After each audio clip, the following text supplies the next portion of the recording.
terus mengerti rancangan-Mu di dalam hidup kami ya Tuhan. Ajar kami untuk kami mengerti apa yang Tuhan kehendaki untuk kami lakukan. Karena itu yang kami perlu Tuhan Yesus. Terima kasih Tuhan, biar hidup kami selaras dengan kehendak Tuhan. Sebab itu kami perlu firman Tuhan yang terus mengingatkan kami apa rencana Tuhan di dalam hidup kami. Terima kasih Tuhan Yesus, kami sungguh bersyukur.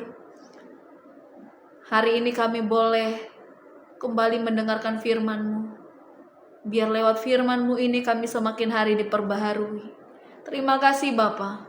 Terima kasih, terpuji nama Tuhan di dalam nama Yesus. Haleluya. Amin. Shalom Bapak Ibu Saudara-saudara sekalian. Kita berjumpa kembali hari ini, hari Senin, tanggal 4 Agustus 2025 di dalam Renungan Harian Intim dengan Allah. Judul Renungan Harian hari ini adalah Dia Bekerja dalam Kita. Diambil dari 2 Petrus pasal yang ke-1 ayat 3 sampai 9. Pembacaan Alkitab 1 tahun diambil dari Yesaya pasal 15 sampai pasal 21. Saya harap Bapak Ibu Saudara bisa meluangkan waktu untuk membaca ayat-ayat ini terlebih dahulu.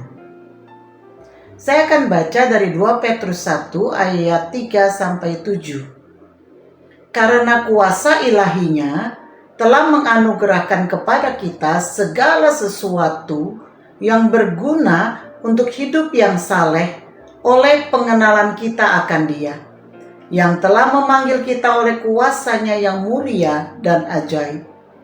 Dengan jalan itu Ia telah menganugerahkan kepada kita janji-janji yang berharga dan yang sangat besar, supaya olehnya kamu boleh mengambil bagian dalam kodrat ilahi dan luput dari hawa nafsu duniawi yang membinasakan dunia.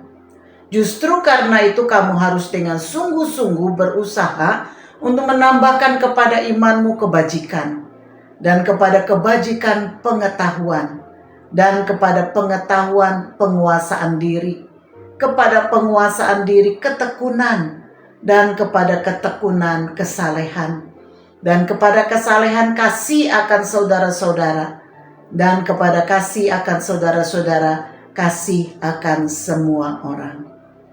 Bapak Ibu Saudara, karya Allah dalam hidup kita tidak berakhir hanya pada keselamatan saja. Karena itu baru tahap awal dari panggilan kita. Allah tidak memanggil kita hanya agar kita menjadi orang rohani atau menunggu masuk surga. Sesungguhnya Dia memanggil kita untuk menjalani kehidupan pekerjaan yang konstan, pertumbuhan yang konstan, dan pengakuan serta pertobatan yang konstan. Agenda Allah adalah menyucikan kita sampai kita dibawa pulang ke rumahnya. Dia akan melakukan apapun yang Dia butuhkan untuk menghasilkan kekudusan di dalam kita.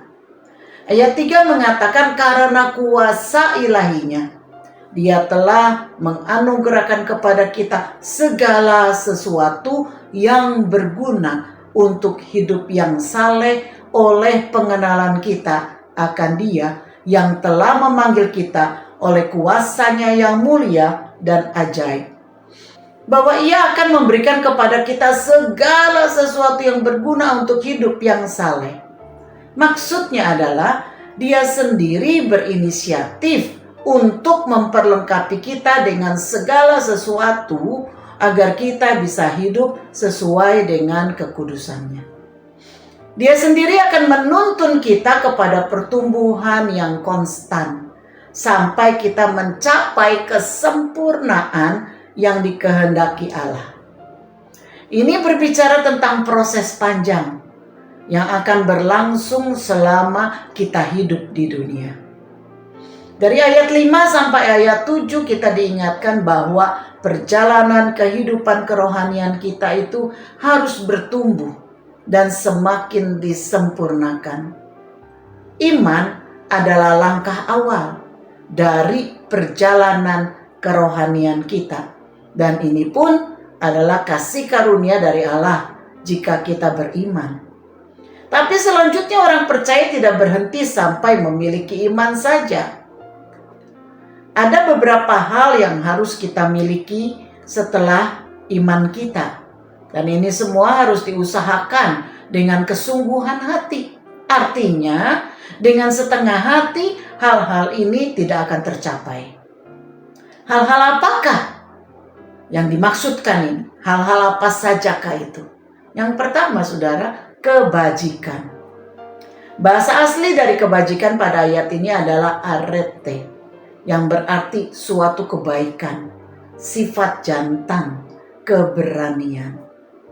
Yang kedua yang harus kita capai adalah pengetahuan atau gnosis. Orang percaya harus terus-menerus belajar tentang hukum Tuhan. Iman tanpa mengerti akan kebenaran firman Tuhan akan bisa melenceng dari sasaran, dan tanpa fondasi yang kuat. Sebaliknya, pengetahuan akan firman tanpa iman hanya akan menghasilkan ahli Taurat. Kedua hal ini, iman harus disertai dengan pengetahuan yang benar tentang Allah. Sebab itu orang percaya harus suka akan firman Tuhan, membacanya, merenungkannya, mempraktekannya, dan membagikannya kepada orang lain. Yang ketiga, saudara, penguasaan diri atau yang disebut ekrateia. Pengetahuan tidak akan mengubah hidup tanpa dipraktekkan. Nah, sebagai praktek nyata, penguasaan diri menjadi bukti yang kuat bahwa kita mempraktekkan firman. Menguasai diri dari hawa nafsu kedagingan maupun dari pikiran yang tidak kudus dan jahat. Yang keempat yang kita harus miliki adalah ketekunan, saudara, atau hupomone. Penguasaan diri adalah sebuah latihan dan proses, bukan sekali jadi. Orang tidak tiba-tiba menjadi mampu menguasai diri sepenuhnya, tetapi sedikit demi sedikit. Sebab itu membutuhkan ketekunan untuk melakukannya.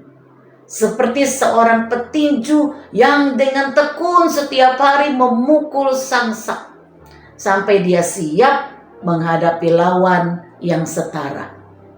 Orang percaya setiap hari dengan tekun dilatih dengan segala cobaan dan penderitaan, sehingga dia bisa menguasai dirinya dengan baik. Yang kelima, saudara, apa yang harus kita miliki?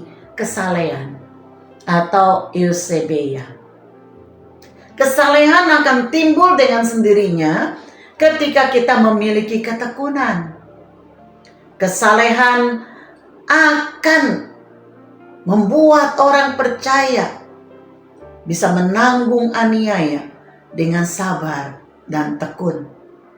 Mereka akan mengalami kasih Bapa yang tidak pernah meninggalkan anak-anaknya. Ini akan membawa mereka kepada takut akan Allah, seperti seorang anak kepada bapaknya.